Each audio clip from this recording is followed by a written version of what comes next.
मेरी तरफ से आप सबको सलाम। Greeting in the name of Jesus Christ. मैं खुदा की खादमा Farzana Nasir I am Pastor Farzana Nasir.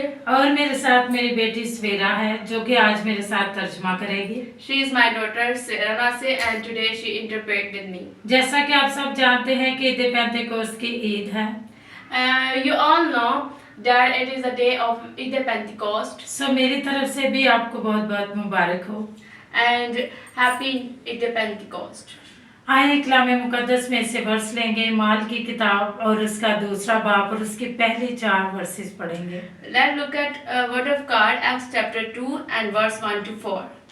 जब ईद पेंतेकोस्त का दिन आया तो वो सब एक जगह जमा थे। When the day of Pentecost came, all the believers were gathered in the one place.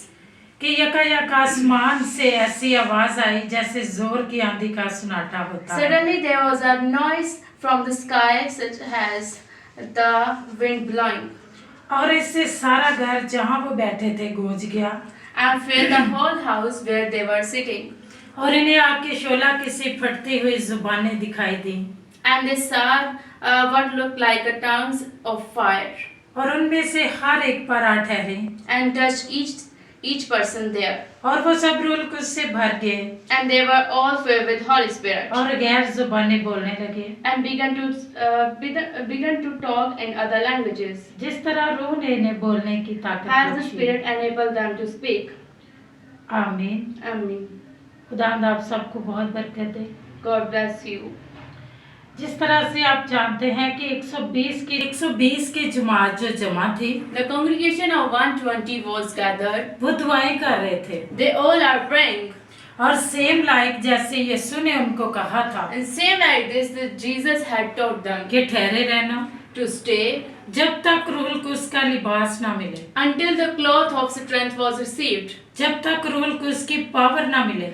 until the power of Holy Spirit. तो ऐसा ही उन्होंने किया The same thing too.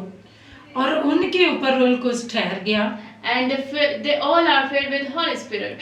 और वो गैर जुबानें बोलने लगे। And they began to speak in tongues. आज भी जरूरत है It is also now to need churches में, कलीसियाओं में in churches कि वहाँ पर गैर जुबानें बोली जाएं और पास्टर सबान भी गैर जुबान में दुआ करें, and they speak in tongues as well as pastors.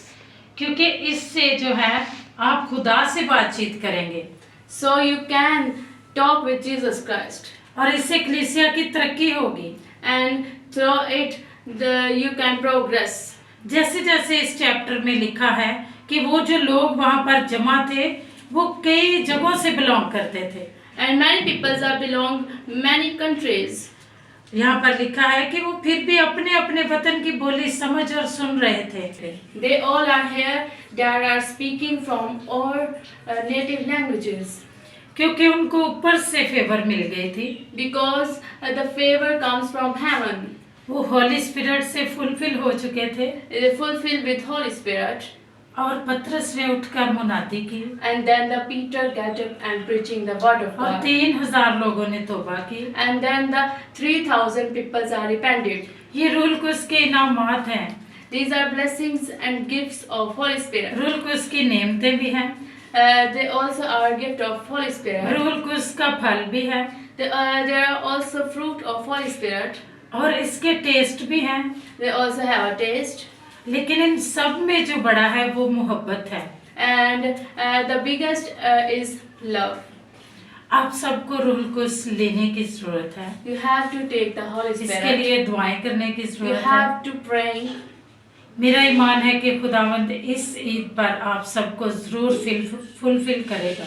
And I have a faith that God will fulfill you in the name of Jesus Christ. सो खुदावंद आज आपको बहुत बरकत दे। So God bless you all.